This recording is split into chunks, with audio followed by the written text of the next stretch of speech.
Hey guys, it's Rebecca. Hopefully you guys can hear me okay. I'm actually sitting at a red light right now, waiting to turn. I wanted to record this because yesterday I recorded a video about some things that happened in my past, and I wanted to put this disclaimer in there. Um, this is possibly a triggering video for some people.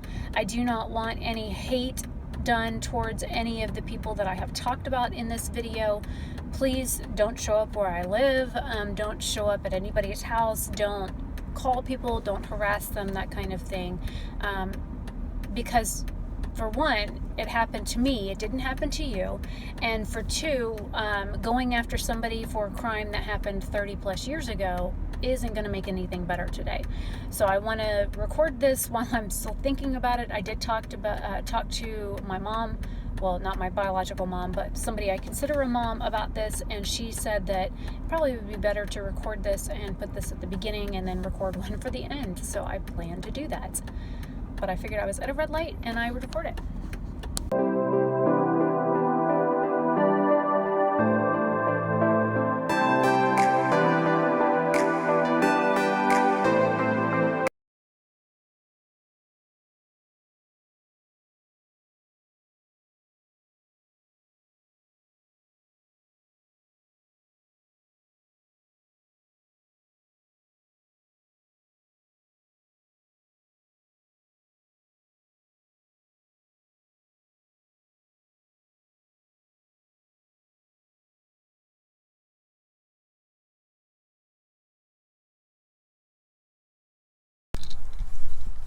Hey guys, it's Oberstadt.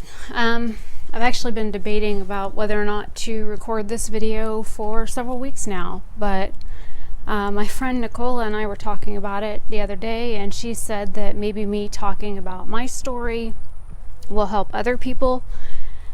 So this is just a heads up, a warning. I'm going to be talking about some very personal things that have happened to me in my life. I'm not going to go into like great detail or graphic detail, but I will mention some things that happened to me in the way of abuse as a child.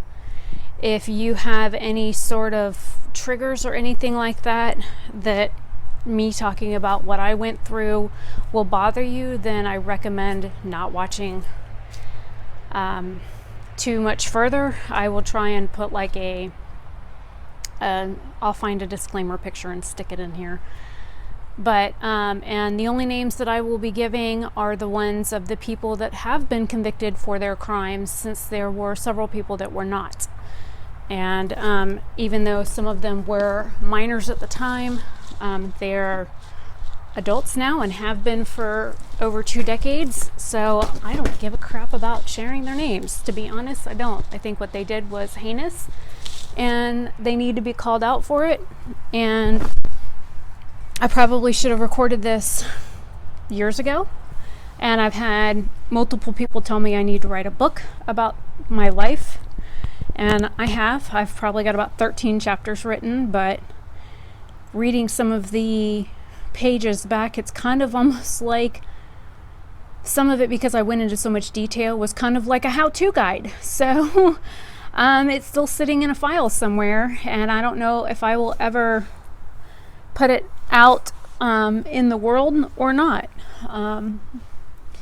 So this is just your heads up warning. If you have problems with people talking about any form of abuse, be it physical, mental, sexual, then stop watching here, because I'm going to be talking about some hard-hitting topics, and some of it is very personal to me. Most of it happened when I was very little, and so here's your warning.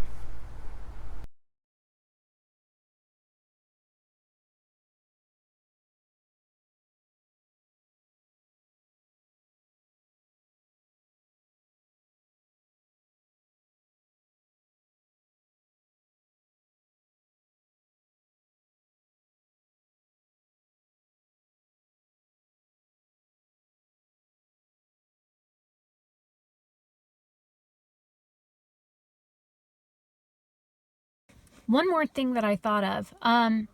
I am not recording this video for views. If somebody watches it, that's great. If it helps somebody, that is what I'm doing this for. If you have something that's going on in your life and you don't know who to talk to about it, feel free to email me or direct message me on one of my social medias. I am willing to help in any way that I am capable of. I'm not recording this so that, oh, hey, look at me, go pity her, that kind of thing. That's not what this is for. This, and I actually had somebody that I care about their opinions tell me, oh, well, you're just doing it for the views. No, I'm not. It was hard to make the video. It is hard for me to talk about some of these things. Some of these things still bother me, and I am appalled by some of the things that I have had people say to me since I told them that, hey, I finally recorded my story. If you have shit in your past that you haven't dealt with, and that's on you, don't bring me into it. I have dealt with my past. I have confronted my accusers. I have sat them down and discussed what, who, where, why, when, all of those subjects and how it made me feel. I have done that with everybody in this situation, minus a few. And you'll understand that part of it later in the video. So my story isn't the same as somebody else's. I don't have the same relationship with my abusers that other people have. And I don't look at the situation the same as some people. So what I've been through isn't the same for everybody. So please don't use what I've been through as like a generalized thing. A lot of people don't get over what has happened to them, and a lot of people have been through similar things as me. Some people have gone through much worse. Some people have gone through stuff that is nowhere near as bad as mine. So comparing your shit story to somebody else's shit story shouldn't happen. It is your story, your life, your experiences. They are personal to you, and you shouldn't try and compare your situation with somebody else. You should look at the situation, understand your situation, move past your situation, and go from there. So, again, I'm just putting this out here. If you've been through this situation, feel free to comment down below. If you need help and you're in this situation, reach out to me. I will do my utmost to help anybody who has been through something or is going through something, because I've been there.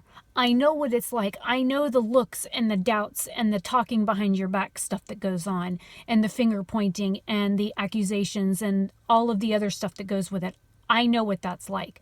So if you need help and you're in a similar situation to what I'm going to talk about in this video, please reach out. I am more than happy to help out anybody that either has gone through this or is going through this.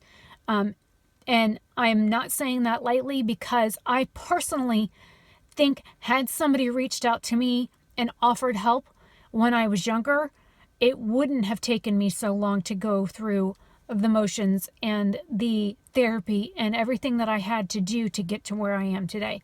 So from my heart to yours, if you need help, please reach out to me. My email is in the description box. I have removed my address from the description box for right now. I'm afraid people are going to show up at my house, and I really don't want to shoot somebody. I can open my front door and shoot anybody from most aspects of my yard. So just fair warning, I own firearms. I'm home 24/7, 365, and I will shoot somebody if I feel threatened. Fair warning. But if you're going through something and you need help or a sounding board or advice, please reach out to me. And I am dead serious about that. I wouldn't say it if I don't mean it. So I'm going to leave this here. I'm going to figure out where I'm going to stick this in the video that's already recorded. But hopefully I can help somebody out that is going through something or that has gone through something that needs help. And I'm Rebecca Oberstadt. See ya.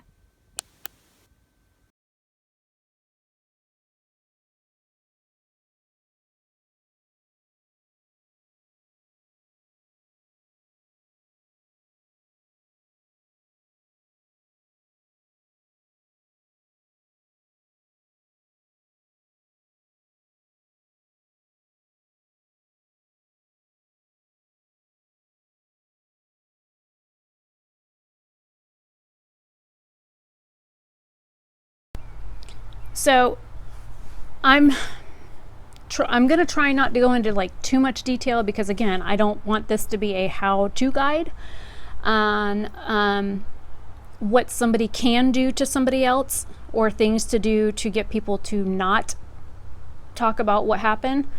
But my mother, my brother, and my father have all sexually abused me. Members of the Seventh-day Adventist Church in Winter Garden, when I was a child, had sexually abused me. And a best friend of my brother growing up named Brandon Shelton had sexually abused me. And the bad part about it is my mom knew about most of it. She encouraged and even taught my brother some of the things that he did. And I try not to think about it, because I still get flashbacks to this day, and I'm 38. And some of the things that happened to me have absolutely scarred me for normal female-male, female-female relationships. There are certain things that I can't do without having an absolute panic attack or a breakdown. So, and some of the people I've been in relationships with get it. Quite a few of them don't. So it is what it is. My dad is a registered sex offender with the state of Florida. He was never convicted of any crimes. He was never convicted of a felony. Adjudication was withheld. And even though my dad was never convicted, and he did 20 years on probation, the state of Florida changed the laws so that even though my dad is no longer on probation, he still has to go in every 3 months and check in and get re-fingerprinted and re-photographed. And there's just certain restrictions that he has. And I'll get into some details about that later. I don't know how long this is going to be. I am recording on my phone, and I'm outside, so I'm not plugged into a charger. So I will record what I can. I might break this up into different parts. I don't know. So I guess we need to start with my age. I was potty training age when my mom first started molesting me. And my dad, he still tells these stories to this day, thinking that they are cute and that they're funny, but he doesn't realize that I was so traumatized about using the toilets. I literally could not use public toilets until I was probably 21. My dad always tells a story about, when you were little, you'd get up in the middle of the night and go into the bathroom, and instead of peeing in the toilet, you'd pee in the trash can and then put the trash can liner back. And I was like, yeah, Dad, because I was terrified of what would happen to me on the toilet. He's like, I just thought it was, some phase you were going through. I'm like, no, it's because of shit Mom did to me while I was trying to go to the bathroom. It was so bad, in fact, that if we were at a public location, say a mall or a store, and we were in a bathroom, and my mom would go, she'd wash her hands, and then she'd go out the door, and she'd stand out there and wait for me outside. If I was in the bathroom and nobody else was in there, I could go. But if somebody came through the door and I heard the door open, immediately my body would just stop. I was petrified to go to the bathroom in a public setting. Petrified, like to the point where I would hold it so long I would get urinary tract infections and bladder infections. I would wait until nobody was around. I would wait until I was alone. When I was in the bathroom at home, I would flip the vent fan on and run water in the bathroom sink. It was a whole production for me just to be able to go, because just the thought of somebody actually knowing that I could hear, or that they could hear me going, immediately every fear would just roll through me and I would stop. So, and that continued until I was about 4. And my dad always jokes about, you were such a hard child to potty train, and it took so long to potty train you, and your mom had such a difficult time trying to get you potty trained. I'm like, oh my God, Dad. I even explained to him what happened.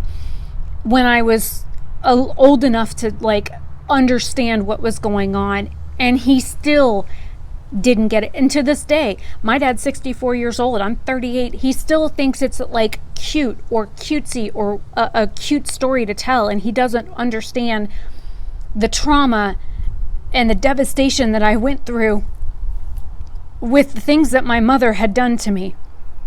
And it scares me even more to this day because she has custody of my youngest daughter, Brianna. And I know my mom molested her when she was an infant, and I've called the police, dealt with DCF, had DCF in and out of my life with both of my children because of my mom and her sister. And long story short, I ended up losing custody of her due to something my ex-husband did. That's a story for a whole other day. That's completely unrelated. But yeah, when my daughter was 8 years old, my mom ended up getting custody of her, and she's had custody of her since. So there's that. That terrifies me because I never wanted my children to go through what I went through. So then I guess we'll talk about my dad. In 1985, we moved from Ocoee, Florida, to a house that we had built, my grandfather helped build in Winter Garden. And I still remember the address to this day because we lived on Mona Avenue in Ocoee. And the house is still there. The house that we lived in is still there to this day and still looks about the same as it did when I was a kid.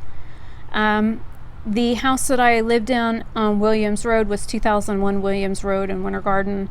It's a beautiful house on acreage, and there's tons of land around it. There was an orange grove across the street, and I loved that house. I remember when they were building it, I used to go there, and my mom is a bad cook.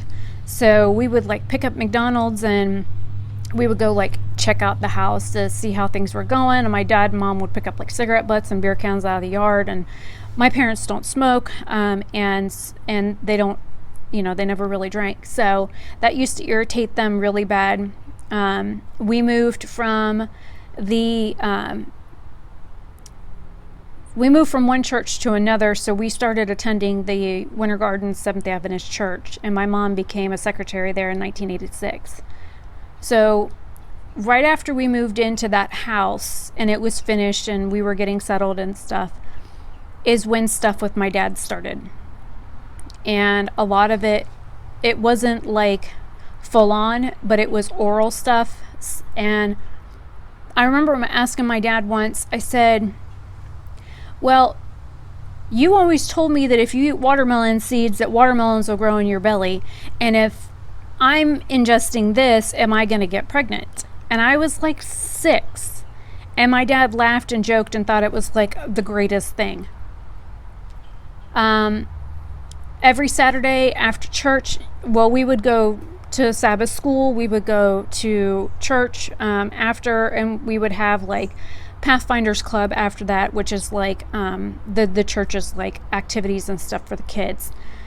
Then some Saturdays we did potluck, and we would eat there at the church, and then we would come home, and then everybody would like lay down and take a nap.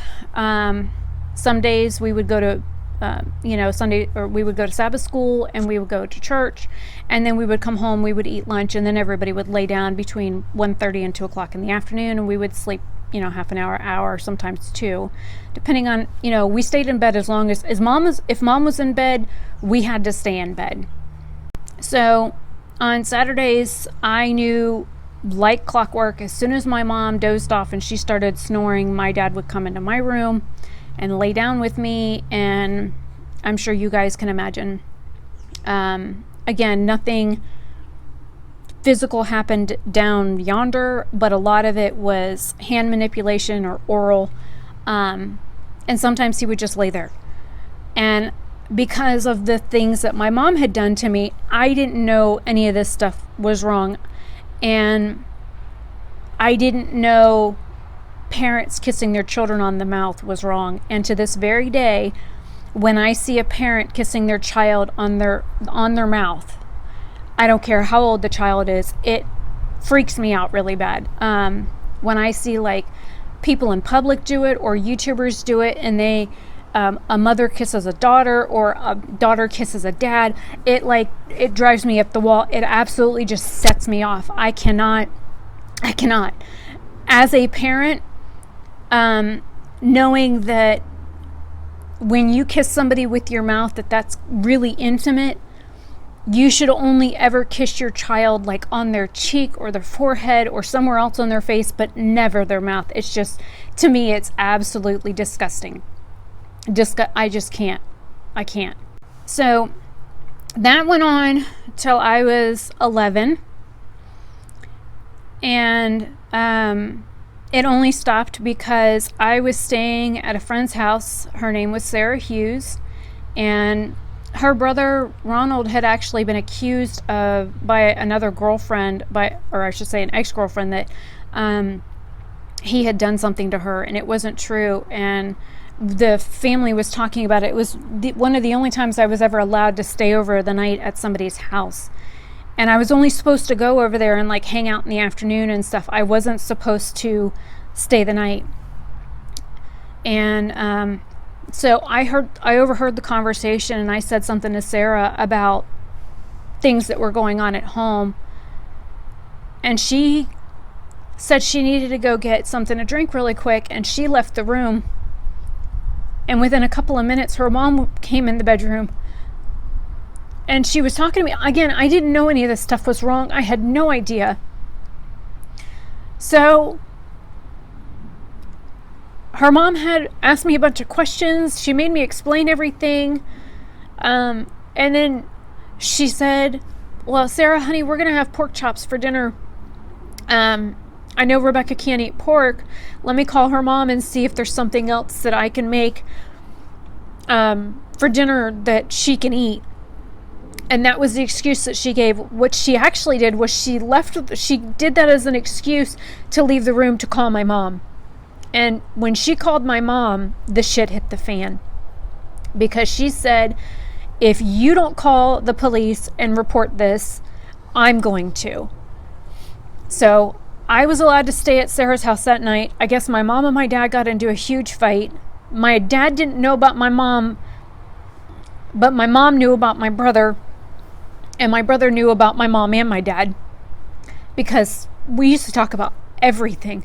My brother knew everything, and he didn't say anything to anybody. And they had a family meeting without me there. Hated family meetings, absolutely hated it. So then the next day, my mom came and got me and was real rough with me. And she got me home and sat me down in the office and made me sit. And it was me on one side of the desk and her and my dad on the opposite side of the desk, and my brother sitting in a chair in the corner. And she made me explain to her everything that had gone on. And she's like, okay, well, this is wrong. And I said, but you, and then she shut me up. And my mom was the kind of person that if she said shut up, you shut up, or you were going to get hit with something. And I mean something serious. Like, my mom's broken wooden spoons on me. She's broken a cribbage board on my back. She's hit me with a baseball bat before. It's unbelievable some of the shit my mom did to me as a kid. And we're not even talking about the stuff that my brother's done to me, because she knew about all that. So all four of us were in a room, and I had to explain to my mom everything that happened. And she's like, okay, well, we're going to call a lawyer and we're going to talk to them. And then you're only going to say that this happened, and this happened. It only happened those times, and that's it. You're not going to talk about anything else. You're not going to bring up anybody else. You're not going to this, you're not going to that. And whatever you told Sarah, we're going to tell them that you were lying, and that you made all that shit up because you wanted to be like Ronnie's ex-girlfriend because you have a crush on Ronnie. Now, granted, I did have a crush on Ronnie. My stuffed animal, Rhonda, was named after him. The one that my grandmother made. I still sleep with her to this day. But the thing is that my mom wouldn't let me talk to anybody. I wasn't allowed to tell the lawyers the whole story. And then years later, it came out at another church what happened, and I had to sit down with the pastor and explain everything. And That's a story for another time as well.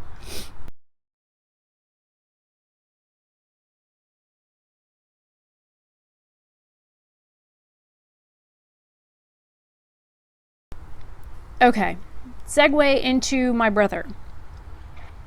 My mom taught my brother what to do when he was, let's see, 8. I was 5. My brother's 3.5 years older than me. And my brother was always like stealing my Barbie dolls and reading my diary and that kind of thing. And I thought his Transformers were cool, and I was playing with his Hot Wheels and his GI Joes, and because I always thought my brother did have better toys than me, but I always thought his toys were more fun because, I mean, what are you going to do with a Barbie? You can only dress them up so much. You can only do their hair so much, and half of my Barbies were bald anyways because I liked scissors. I became a hairdresser, and they think that's why. So my Barbies were no fun. I mean, yeah, I read, but for the most part, I mean, I had stuffed animals and I had Barbies. Yawn. I mean, my brother had these cool toys that transformed into things, and they were a car one minute and like a machine the next. And GI Joes were so much fun because they came in different shapes and sizes, and they had different jobs. Like one was a truck driver and one had a machine gun, and they were cool. So I spent a lot of time hanging out with my brother, and I thought he was my best friend. We talked about all kinds of stuff. He talked about his friends, and I talked about all kinds of stuff with him, and I thought we were really close. And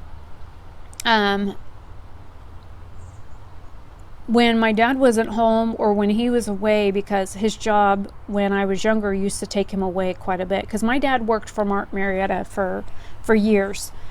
So he was going to like New Jersey to learn like new training methods, or new specs for the like he'd go to Cape Canaveral and learn what new boards they wanted to install in the rockets and stuff that were going up in space, and just different engineering conferences and stuff like that. So my dad was gone quite a bit. He would go for like 2-3 weeks at a time, and then he'd come home. So he worked for Mark Marietta until the big layoffs in 1991. So he was gone quite a bit.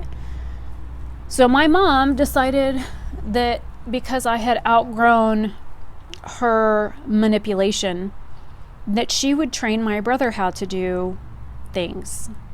And needless to say, I don't like rolling vacuum cleaners, the ones that you pull behind you. I'm not very fond of those because, well, I'm sure you can imagine. I don't like cucumber. I don't like zucchini. And I certainly don't like eggplant. And I'm not talking about the sense of eating them, which I can't. Most of them are in the melon family, and they irritate me anyways. Like, I can eat one slice of cucumber and burp and have indigestion for like 3 days. So they don't agree with me internally, and externally they just kind of repulse me. So my mom had taught my brother a thing or two, and that continued on until I was about 13. And he thought it was like a really good idea when we had a pool installed to test out the theory of it works better in a pool. And then when I was about 8, his best friend Brandon Shelton ended up experimenting, because he was a couple years older than my brother. Again, I'm 3.5 years younger than my brother. So if I'm 8, that makes my brother almost 12, and Brandon was like 15 or 16 at the time. And when charges came against him, he was over the age of 18. But because they say the crime occurred before he was 18, they had charged him as a minor, which isn't accurate because he did shit to me after he turned 18. Don't you love this justice system? So they would do, like, his sister Kara and I were a couple years apart in age. She was closer to my brother's age. She was like a year younger than him, but she didn't have like a dad growing up, and her mom was a nurse. I will never forget Cheryl Shelton and all the excuses she gave for the shit that her daughter used to pull. Like, her daughter tried to sleep with my dad. Kara tried to sleep with dad multiple times and never was very successful at it. I mean, don't get me wrong, she was a pretty girl. Blonde hair, blue eyes, petite, very petite. But she was like mouthy and crude and, I don't know, like a cheerleader type. Just something I wasn't. I was always tall and thin and bookish. So we used to do like fashion contests, and we would like take my mom's bras out of the laundry because my mom wears like a 44 triple D or something like that. So we would put like a roll of toilet paper in each cup, and we would like play dress up, and we'd put on like her undergarments over our clothes and stuff like that. And the boys had one of those like wind up cameras that didn't have any film in it. It was a 35 millimeter. And they would act like they were a photographer and taking pictures of us. And we thought it was games and stuff until Kara started taking stuff off. And then it was one of those, well, if you don't do it, you're a chicken kind of thing. And one thing led to another. And then my brother taught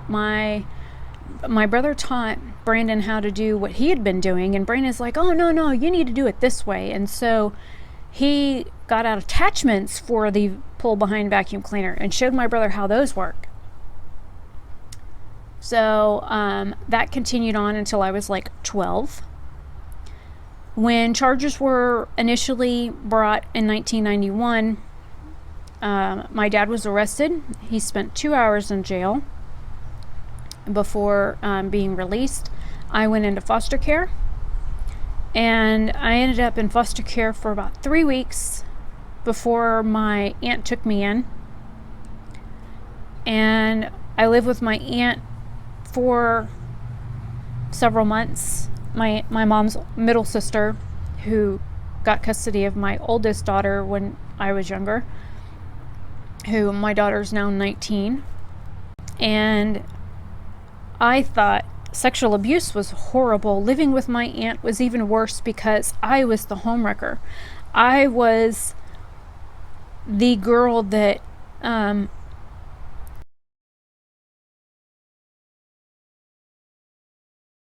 my dad cheated on my mom with, and I was not the victim. I wasn't the child that was abused for 8+ years. I was the homewrecker and the black sheep of the family, the pariah. I was the devil's spawn. And I was beat so bad living at my Aunt Sybil's house. Worse than my mom had ever beat me. And my cousin used to pull my hair and say horrible things to my face. And then just like I'd be working on homework and stuff, because at the time I was going to Faith Lutheran, which is it was a very strict Lutheran private school. And I had, by the time this happened, I had already been like 7 different religions. So, it was just something new that I had to learn, and I would be most of the way done with my homework, and then my cousin would rip everything up and either flush it in the toilet or throw it in the trash. And my aunt would be like, where's your homework? I thought you were working on your homework. What are you doing? Are you just in here reading? So I would have to redo all of my homework, and if I got caught digging the ripped up pages out of the trash, I got beat even more. My mom and her sister were very fond of using wet cribbage boards on the hindquarters. I don't know if you guys know, but a cribbage board is a game that it has rows of holes in it, and then you use pegs and you roll the dice and you move the pegs and that kind of stuff. Well, when you get a wooden board wet that has little holes in it and you swing and hit somebody in the butt with it, needless to say, it stings for quite a while, and wherever it made contact on your rear end, there's all these little red dots because your skin gets trapped in the hole, because when they go to pull the board away, it like suction cups the skin, and I would have all kinds of weird marks on me because of that. So then I had to go through like all kinds of DCF testing, and it was called HRS back in the day, and we always called it the home wrecking service. But it was like Human Rehabilitative Services or something like that before they changed it to the Department of Children and Families. So I went and I saw a physician. They did a full physical on me. I broke my hymen like horseback riding when I was like 8, so I didn't have one of those. And because I had been out of the household and away from the trauma for more than 6 months, when they finally decided that they wanted to do medical testing, nothing showed up. No stress, no tearing, no scarring, no,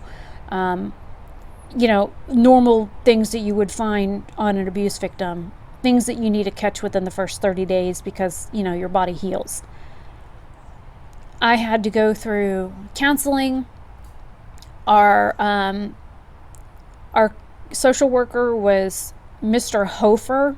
He was this little short, greasy, balding, creepy as all hell social worker. And his last name was Hofer. And he was from Germany. Spoke with a very thick, heavy German accent. And every time he would sit on a piece of furniture when he got up, you would have to clean the spot because not only would it be yellow, but there would always be like a sweat stain on it. He smelled horrible. His hair was always greasy, what little he did have on his head. He was disgusting. And I don't know about you, but I'm not going to tell some creepy pedophile looking short German guy what happened to me.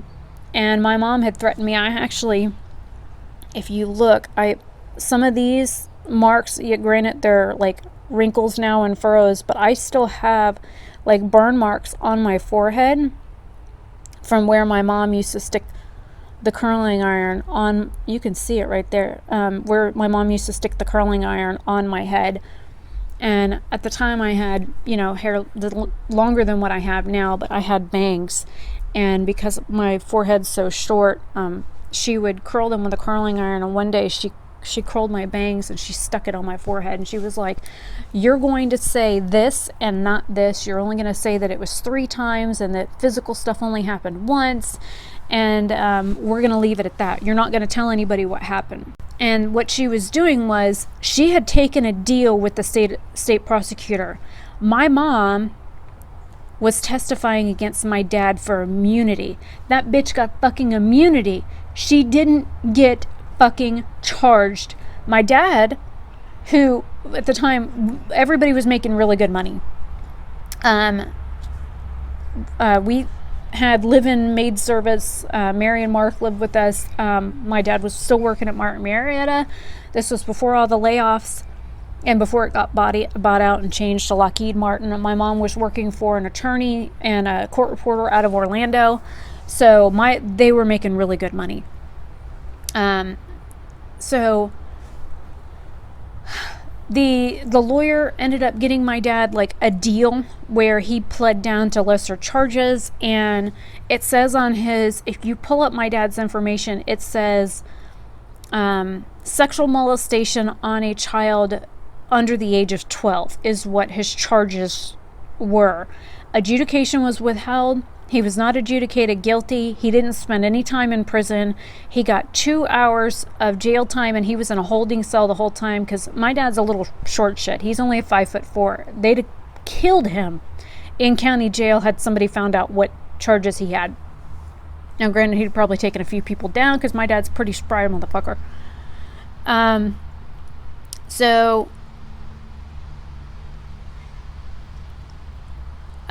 We went through 2 years of court. My brother got charged with sexual molestation on a child under the age of 12. He got 250 hours of community service and a $1,000 fine. Brandon Shelton, who was almost 21 at the time when everything happened, because my brother was 17 when everything finally went to court. Brandon was an adult, and they tried him as a child because his mom was an RN. She was making really good money working for the hospital in West Orange. So he got 25 community service hours and a $100 fine. And guess what? Both their records were sealed when they turned 18. Both Brandon and my brother had their records sealed at age 18. And my mom threatened me that if I ever talked about what happened, or if I mentioned anything outside of counseling to anybody, that she would kill me. And she told me how she was going to do it. And you know what? The bitch probably would have gotten away with it because she still got money. So, growing up, I didn't know really what sex was. My friends weren't talking about it. You figure I was born in 1980. So, this wasn't like a conversation that people had with mixed company, and what was talked about was kind of taboo, and it was something that was discussed behind closed doors. People are so much more open and free about stuff now than they used to be. And sexual abuse, sexual molestation was not discussed at all, period, case closed. If you had been abused and you said something to a teacher, the shit hit the fan, and immediately everything was silenced. It's like nobody wanted to talk about it. And so it made, like, my teachers knew, because it was all over the news. It happened the way that it happened. It was big. So a lot of people knew about it. We had to move. We moved from Winter Garden. My grandfather had died in June of 91. So my dad renovated that house while I was living with my aunt, and my mom was living in Winter Garden. I was still living at my aunt's house. My dad renovated my grandfather's house and turned a 2-bedroom, 1-bath with a detached garage workshop into a 2-bedroom, 1-house with a detached 2-bedroom, 1-bath apartment. So when my dad ended up losing his job at Martin Marietta with thousands of other people, so it wasn't because of his charges that he lost his job, it was because of the big layoffs. They ended up he worked as a TV repairman for a while because nobody would hire him with his charges. So and then we all moved into the house in Mount Doro, the house that my grandfather built as his retirement home, the home that both my grandparents died in. And we lived there until I was 16, and then we bought this house. So we've been living in this house since 1996. Now,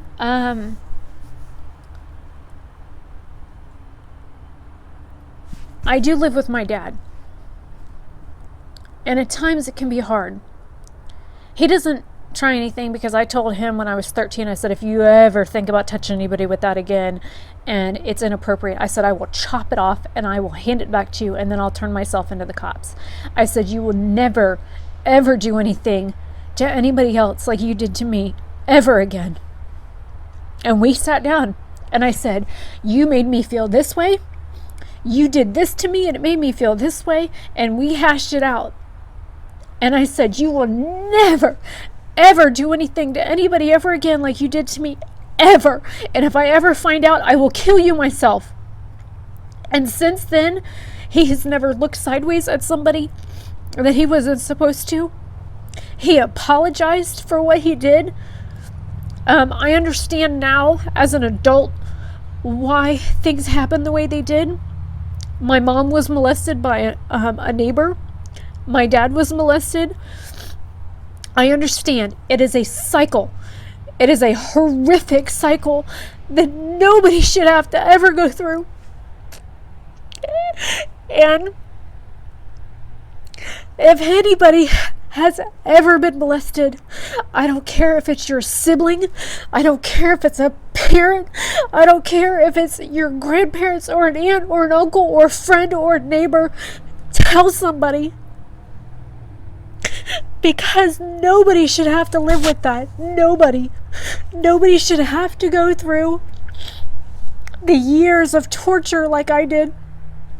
Nobody should have to live the rest of their life with flashbacks. I can't even look at a male patient penis without freaking out. I have been married twice, but thankfully I never had either of my ex-husbands force certain things on me that they knew I couldn't handle. I don't, like, I've posted on social media about dick pics. One of the reasons why I don't like it when guys send you a random dick pic is because I think they're disgusting. I can't stand the look of them. I don't want to see them. I don't want to see them if I'm being intimate with somebody. I don't care. They're disgusting. They make me want to vomit. I don't, my battery's dying. I don't want to see them. And when guys think it's so cool to randomly text a picture of your penis to somebody, it makes me want to throw up. I just can't. I can't do it. My phone's at like 20%. So I'm going to leave this here. Oh, and I do live, my brother did move back home last August. The year before last August. I can't remember. And he's horrible to me. He won't speak to me. He talks shit about me behind my back. He makes crude comments. And when I first moved back in, he and I got into a fisticuff fight, and I beat his ass. And he knows that if he ever thinks about doing anything like that to somebody else, I will probably wring his neck. I will, if you guys want me to discuss some of the treatments that I've done through the years, how I segregate things in my brain, how I deal with things, how I live with certain things, how I deal with flashbacks, how I deal with the post-traumatic stress disorder that has come from sexual abuse, therapies that have and haven't worked for me, drugs that they've tried to put me on that didn't work, things like that. I will probably do a video on that. I don't know how long this is going to be, but if you watch this long, then thank you. It's been rough. I have had a pretty shit life, but you know what? I'm still here, and I'm alive, and I am one tough motherfucking bitch. I don't care who you are. I can take quite a bit. I can take bad language. I can take derogatory remarks on my looks. I can take quite a bit.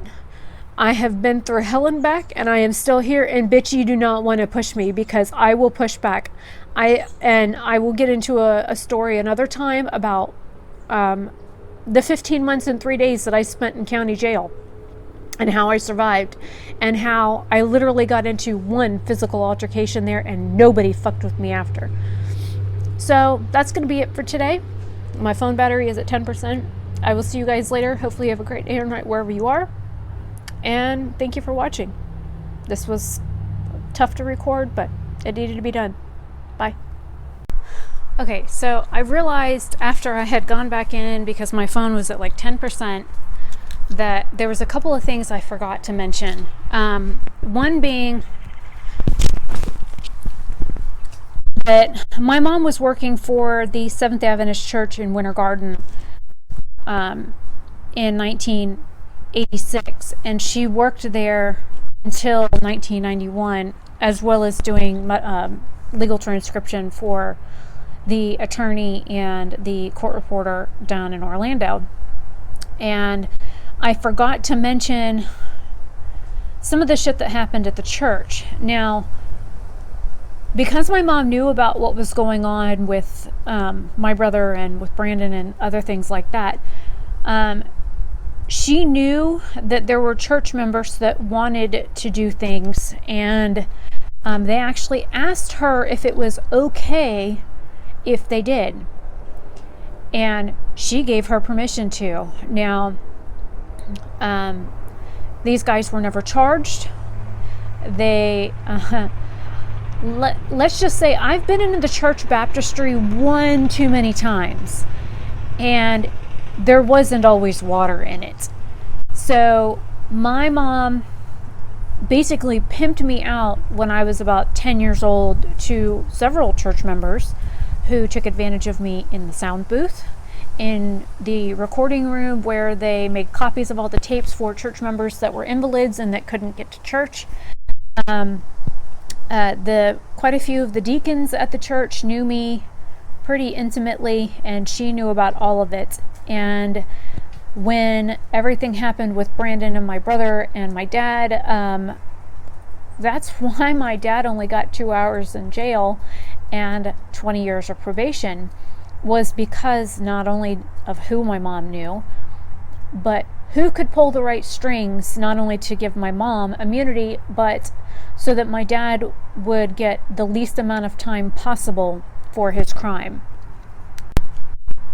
The other thing that I mentioned was that I live here with my dad and my brother.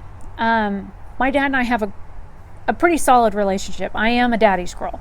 I look up to my dad. I idolize him probably a little bit more than I should. But I have put a lot of the shit that has happened between us from when I was younger behind me, because I realized that living with all the resentment and the hate and the anger associated with the abuse was doing nothing to him. It was doing something to me. So I had to either get over, ignore, get past, push aside, not think about the shit that happened in order to be where I'm at. And I get a lot of questions where people say, oh, well, how can you live with him? That's just disgusting. I don't think I could live with him. Well, the other thing people don't understand is I'm homeless. I don't have a vehicle. I don't have any income. I can't get a job. The clerk of courts for Marion County had filed my paperwork wrong, and so even though I've never been convicted of a crime, they filed that I had, and even though I finally, after 5 years of fighting with them, got the records changed, it's still on my reports. So if I go to a job and they run a background check, they're like, oh, well, you've been convicted of a felony. I'm like, no, I haven't. I've never been convicted of a felony. I was charged with one. Actually, I was charged with 3, but I've never been convicted. So my dad, when I got out of jail, allowed me to move in with him. He didn't have to let me move here. He didn't have to help me at all, but he did. And my dad and I joke around about all kinds of stuff. We have all kinds of philosophical discussions, and we talk about politics and the weather and jokes and shit that happens at his work and stuff like that. We talk about all kinds of stuff. But he knows there are certain subjects not to broach with me, and he knows when I'm upset about certain things and when not to talk about certain subjects with me. So my dad's pretty cool about the fact that, like I said, he asked for forgiveness when I was about 15, 16, and we sat down and we discussed everything, and I laid it all out in black and white and made him understand how I felt and how his actions had made me feel. And then when I was 21, we went back to court to get his probation dropped from regular maintenance probation to administrative probation. And so we sat down with his lawyer, and I sat down in the room and we discussed it, and we hashed out even more things. And I was like, A, B, C, and D, and explanations of X, Y, and Z, and we hashed it out in front of a lawyer. So the lawyer knew where I stood and how I felt about things, and it's freaking raining. But my dad understands where I'm coming from, and I honestly don't think he's ever done this to anybody else, and I don't think he would have done it to anybody else had circumstances been different. I mean, he had plenty of opportunities to do it with Kara, and he didn't. So I don't know if it was because we were so close. I was a planned pregnancy. My mom and dad planned to have me while he was still in the Navy. He was overseas when I was born. I have always been his prized child. So it's just one of those things. I'm definitely a daddy's girl, and I have him pretty firmly wrapped around my little finger for most things. My dad does pay for my groceries. He pays for a lot of my toiletries. The makeup that I own, quite a bit of it he has paid for. If I need new socks or night shirts or the tank top I'm wearing, he pays for that kind of stuff for me. If I need to go mail a package at the post office, I've got this Mercedes I can drive. I've got this Mercedes I can drive. I've got the Mercedes in the driveway or in the garage. That's the espresso colored one. I can drive that. I've got 7 different motorcycles I can drive. So living here isn't horrible. Yeah, there are times when my dad's having a bad day and he's on his period and screams and yells and cusses and is completely German. But I have those days too. My brother completely ignores me. He doesn't talk to me. I can talk to him until I lose my voice and he will not respond to me. My brother actually is a piece of shit.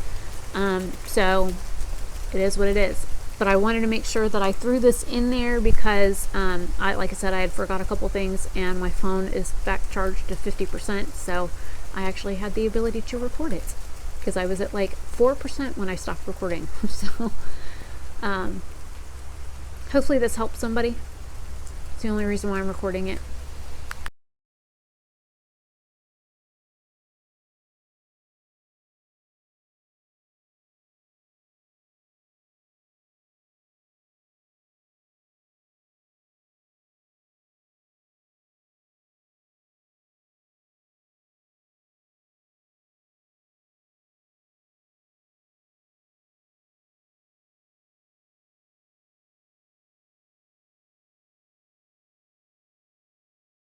Okay, now that I am at home and stopped, this is for the disclaimer part for the end of my video. And I honestly don't know how long the initial video is, but again, I have talked about some very, very sensitive topics, some things that have happened to me as a child.